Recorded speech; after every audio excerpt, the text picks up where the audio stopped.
नमस्कार दोस्तों आज हम बात करेंगे कि धर्म क्या है। क्या दिन रात पूजा पाठ करना, माला जपना और मंदिरों में जाना ही धर्म है? क्योंकि बहुत सारे लोगों को मैंने देखा है कि वो दिन रात भजन करते हैं, माला जपते हैं, व्रत करते हैं, मंदिरों में जाते रहते हैं, लेकिन मैंने कुछ ऐसे लोगों को देखा है जो दिन रात भजन करने, मंदिर जाने के बावजूद घर पे जब आते हैं तो दिन रात साजिश रचते हैं, फर्जी बातें फैलाते हैं, लोगों के बारे में अफवाह फैलाते हैं, दिन रात झूठ बोलते हैं, चोरी करते हैं। तो क्या मंदिरों में जाना और चोरी करना, झूठ बोलना ही धर्म है? क्या जो इंसान मंदिर जाता है फिर घर पर आकर के झूठ बोलता है, चोरी करता है, बेईमानी करता है, गलत काम करते हैं, तो क्या इसे धर्म कहा जाएगा?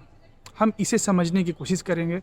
हम आज इसी पर चर्चा करें। दोस्तों, मैंने ऐसे लोगों को भी देखा है जो ज़्यादा पूजा पाठ नहीं करते हैं, ज़्यादा मंदिरों में नहीं जाते हैं, लेकिन वो सिद्धांतवादी होते हैं।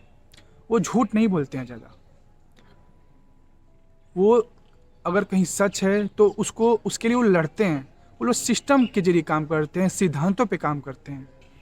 तो मुझे लगता है कि धर्म ये है, ना कि धर्म ये है कि दिन रात मंदिरों में जाओ और इधर उधर चोरी करो, झूठ बोलो। ये धर्म नहीं हो सकता। दोस्तों, मेरी ऐसी सोच है कि मैं विज्ञान पे और सिस्टम पे मुझे बहुत यकीन है। सिस्टम को मैं बहुत उसका पालन करता हूँ।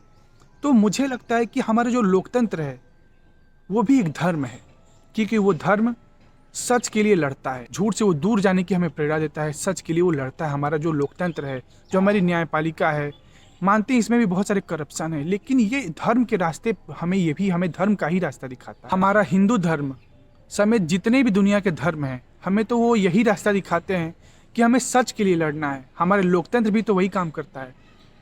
हमारा लोकतंत्र भी तो जो झूठ है उससे लड़ता है, जो सच है उसको सपोर्ट करता है, लेकिन वो एक सिस्टम के जरिए होता है। मुझे लगता है ये सिस्टम भी एक धर्म है जो हमें झूठ से बचाता है, और ये वैज्ञानिक तरीका है धर्म को रास्ते पे चलने का, धर्म का अनुसरण करने का।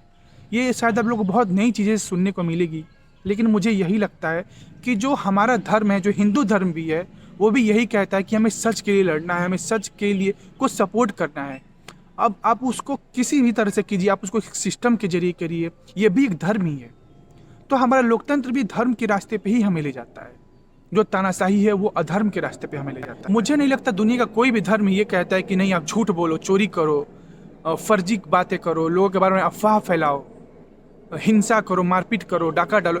वो मुस्लिम धर्म हो, हिंदू धर्म हो, ईसाई धर्म हो, या कोई भी सिख धर्म हो, कोई भी धर्म मुझे नहीं लगता है कि वो झूठ को सपोर्ट करने के लिए कहेगा, झूठ के रास्ते पर चलने के लिए कहेगा। तो मुझे यही लगता है कि सच को सपोर्ट करना, सच की तरफ जाना, आप एक सिस्टम के जरिए ही जाइए, यही धर्म है। झूठ से आप दूर हुई, यही धर्म। दोस्तों, ये सबको मालूम है कि ईश्वर एक है, उनका कोई आकार नहीं है, लेकिन हर धर्म अपने अपने धर्म के अनुसार उसको एक परिभाषित करने के लिए एक आकृति दिया है, एक उसकी संरचना की है। लेकिन सबको मालूम है कि ईश्वर एक है और उनका कोई आकार नहीं है, वो हर जगह विद्यमान है, वो अनंत है। तो वही ईश्वर हमें प्रेरणा देता है कि हमें झूठ से दूर होना है, सच को सपोर्ट करना है, यही धर्म है। दोस्तों, मुझे ये चीज़ें बताने के लिए इसलिए ज़रूरत पड़ रही है क्योंकि मुझे लगता है कि इस चीज़ों को लेकर बहुत कन्फ्यूजन है। अलग अलग धर्मों को लेकर इतनी लड़ाइयाँ हो रही हैं, इतना कन्फ्यूजन है, मुझे लगा इसीलिए इस चीज़ को बताना जरूरी। दोस्तों, मैं ये देख रहा हूँ कि लोग इतना मंदिर जा रहे हैं, इतना पूजा पाठ करते हैं, लेकिन इतना अधर्म करते हैं और लोग उसे धर्म बताते हैं। तो मुझे यही लगा कि ये चीज़ें थोड़ी लोगों को समझानी जरूरी है, इसलिए ये मैं कोशिश कर रहा हूँ, सोशल मीडिया के जरिए ही कोशिश कर रहा हूँ। और आपसे आग्रह है कि आप इससे जितना ज़्यादा लोगों से शेयर कर सकते हैं कीजिए, जिससे उन्हें धर्म की असली परिभाषा समझ में आए। उन्हें कुछ लोगों को लगता है कि केवल पूजा पाठ करना, मंदिर जाना ही धर्म है। ये चीज़ें नहीं है, ये चीज़ें लोगों के समझ में आनी चाहिए, इसलिए मैं यह कोशिश कर रहा हूँ। नमस्कार, धन्यवाद।